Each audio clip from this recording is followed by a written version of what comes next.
Start करते हैं ecology series के पार्ट 31 से, जिसमें हम लोग पढ़ेंगे about narrowly utilitarian and broadly utilitarian के बारे में। इससे पहले के जो पार्ट्स थे उसमें हमने बायोडाइवर्सिटी, इकोसिस्टम के बारे में पढ़ा और कई सारे उसके की हैबिटेट लॉस की होता है, ये सब कवर किया। वो सारी वीडियोस देखने के लिए आप नीचे डिस्क्रिप्शन बॉक्स में चेक कर सकते हैं।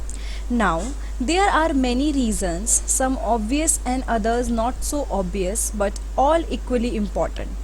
They can be grouped into 3 categories. जब हम बात करते हैं कि हमें बायोडाइवर्सिटी को कंजर्व क्यों करना चाहिए, why should we conserve biodiversity, तो जो भी रीज़न है उनको हम 3 कैटेगरीज के अंदर डिवाइड कर सकते हैं।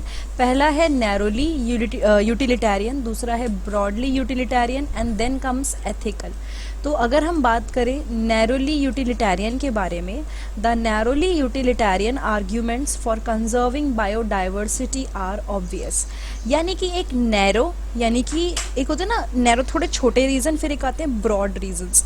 तो नैरोली यूटिलिटेरियन के अंदर आते हैं जैसे कि कौन से ऐसे रीजंस हैं जिसकी वजह से हमें बायोडाइवर्सिटी को कंजर्व करना चाहिए। सबसे पहले तो जो ह्यूमंस हैं वो क्या करते हैं, वो डायरेक्ट बेनिफिट्स लेते हैं। क्या लेते हैं? बेनिफिट लेते हैं नेचर से, जैसे कि सीरियल, पल्सेस, फ्रूट्स, ये सारी चीज़ें ह्यूमंस कहाँ से लेते हैं? नेचर से लेते हैं। Firewood, fibre, construction material, industrial products, और ये सारी चीज़ों के नाम हैं जो इंडस्ट्रियल प्रोडक्ट्स हैं हम लेते हैं, और मेडिसिनल इम्पॉर्टेंट वाले प्लांट्स। तो ये सारी चीज़ें हम नेचर से लेते हैं, इसीलिए ये बहुत ज़्यादा ज़रूरी है। More than 25% of the drugs currently sold in the market worldwide are derived from plants, and 25,000 species of plant contribute to the traditional medicine used by native people around the world. अब इसको समझते हैं। 25% of the drug जितने भी world में cell किए जा रहे हैं, लोग बेच रहे हैं, वो कहाँ से मिलते हैं? वो प्लांट से मिलते हैं। मतलब दवाइयाँ जो मिल रही हैं या जो चीज़ें हैं वो मोस्टली 25% से ज़्यादा प्लांट से मिलती हैं। 25,000 स्पीसीज़ जो हैं प्लांट्स की, वो मेडिसिनल बनाने के प्रोसेस में कंट्रीब्यूट करती हैं, ठीक है, और वो यूज़ होती हैं लोगों के द्वारा, यानी लोग इनको यूज़ करते हैं ऑल ओवर द वर्ल्ड।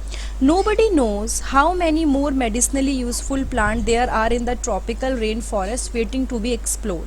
मतलब अभी भी हमें नहीं पता कि ट्रॉपिकल रेन फॉरेस्ट में कितनी और ऐसी स्पीसीज़ हैं प्लांट की जो हमें एक्सप्लोर करनी है और जिससे हमें आगे बेनिफिट हो सकता है। With increasing resources put into bioprospecting, exploring molecular, genetic and species level diversity for product of economic importance, यानी कि एक टर्म यूज़ हुआ है बायोप्रोस्पेक्टिंग। बायोप्रोस्पेक्टिंग का मतलब क्या है कि हम लोग देखें कि उस पर्टिकुलर स्पीसीज़ की कितनी डाइवर्सिटी है, कितनी मॉलिक्यूलर, जेनेटिक अलग अलग चीज़ें हैं, जिससे हमें क्या मिलेगा? इकोनॉमिक इम्पॉर्टेंस की, ये जो ज़रूरत की चीज़ें हैं, मतलब ये सारी चीज़ें जो हमारे आगे फ्यूचर में काम आ सकती हैं। अब ये क्या है, हमें और आगे ये चीज़ मिल सकती हैं, हमें बेनिफिट हो सकता है। Now comes broadly utilitarian. ये तो हमने पढ़ा था नैरोली यूटिलिटेरियन, जिसमें सारी चीज़ें आ गई कि हमें क्या मिलता है क्या नहीं मिलता। ये जो ब्रॉडली यूटिलिटेरियन है उसमें क्या कहते हैं कि जो बायोडाइवर्सिटी है वो बहुत ही इम्पॉर्टेंट रोल प्ले कर रही है किसके अंदर? इकोसिस्टम सर्विसेज में, ठीक है। The fast dwindling Amazon forest is estimated to produce through photosynthesis 20% of the total oxygen in the earth atmosphere. जो अमेजन रेन फॉरेस्ट हम बोलते हैं वो क्या करता है? 20% टोटल ऑक्सीजन अर्थ एटमॉस्फेयर में वो देता है। ओवरऑल जितनी भी अर्थ के एटमॉस्फेयर में है उसमें 20% ऑक्सीजन कहाँ से आ रही है? अमेजन रेन फॉरेस्ट से आ रही है। Can we put an economic value on this service? आप इसकी कोई कीमत लगा सकते हो कि ये कितना, इससे हमें फ़ायदा हुआ, कितना नहीं हुआ? You can get some idea by finding out how much your neighborhood hospital spend on a cylinder of oxygen. सिर्फ एक आइडिया लगा सकते हो कि अगर आपके हॉस्पिटल में आसपास के सिलेंडर मतलब ऑक्सीजन मिल रही है तो वो किस हिसाब से मिल रही है। Pollination without which plant can not give us fruit और सीड इज़ अनदर सर्विस। मतलब पॉलिनेशन आपको पता ही है, जिसके थ्रू क्या होता है, प्लांट स्पीसीज आप बढ़ पाती हैं। तो ये क्या हुआ है, जैसे कि एक बी है वो एक प्लांट पे बैठेगी, फिर जाके वो किसी और प्लांट पे बैठेगी, तो इस तरह से क्या होगा, उसके जो पॉलन ग्रेन्स हैं वो अलग अलग जगह पहुंचेंगे और क्या होगा, प्लांट्स वगैरह फैल जाएंगे। तो ये भी एक सर्विसेज है जो इकोसिस्टम हमें प्रोवाइड करता है।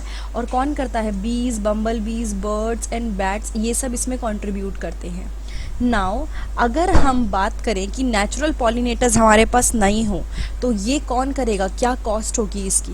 There are other intangible benefit. Intangible आप उनकी कॉस्ट नहीं बता सकते, बट वो बेनिफिट देते हैं। ऑक्सीजन की आप कॉस्ट नहीं बता सकते, हम फ्री में यूज़ कर रहे हैं जो नेचर की ऑक्सीजन है, बट अगर आप देखो तो कितनी बड़ी चीज़ है कि बिकॉज उसकी वजह से हम सर्वाइव कर पा रहे हैं। Now the aesthetic pleasure of walking through thick would, यानी जो हम वॉक करते हैं अच्छी सी जगह से, हमें इतना अच्छा लगता है कि अरे यार ये बड़ी अच्छी सुंदर जगह है, जो अंदर से खुशी होती है। प्लस हम जब देखते हैं कि फ्लावर्स वगैरह ब्लूम कर रहे हैं, ठीक है, ये सारी चीज़ें इतनी अच्छी हैं हमारे लिए, इतनी अच्छी हैं क्या, बट हम इनके ऊपर प्राइस टैग लगा सकते हैं।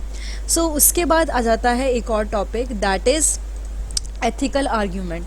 नाउ एथिकल आर्ग्यूमेंट की बात करें तो the ethical argument for conserving biodiversity, जब हम बात करते हैं कंजर्विंग बायोडाइवर्सिटी अंडर एथिकल, उसका मतलब क्या है, हम अकेले नहीं हैं जो ये प्लांट इस पूरे प्लैनेट पे रह रहे हैं, हमारे साथ बहुत सारे प्लांट हैं, एनिमल हैं, माइक्रोब हैं जो रह रहे हैं। फिलोसफिकली और spiritually we need to realize that every species has an intrinsic value.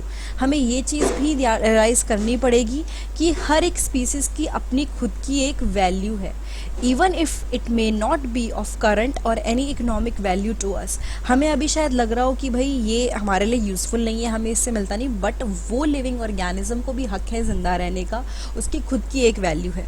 We have a moral duty, तो यहाँ पे फोकस किस पे आता है, मोरल ड्यूटी पे। हमारी मोरल ड्यूटी है कि हम वेलबींग, मतलब हम हर चीज़ का ध्यान रखें, जो भी हमारी ये स्पीसीज़ हैं इनके ऊपर हम ध्यान दें, ये हमारी मेन ड्यूटी है, ठीक है।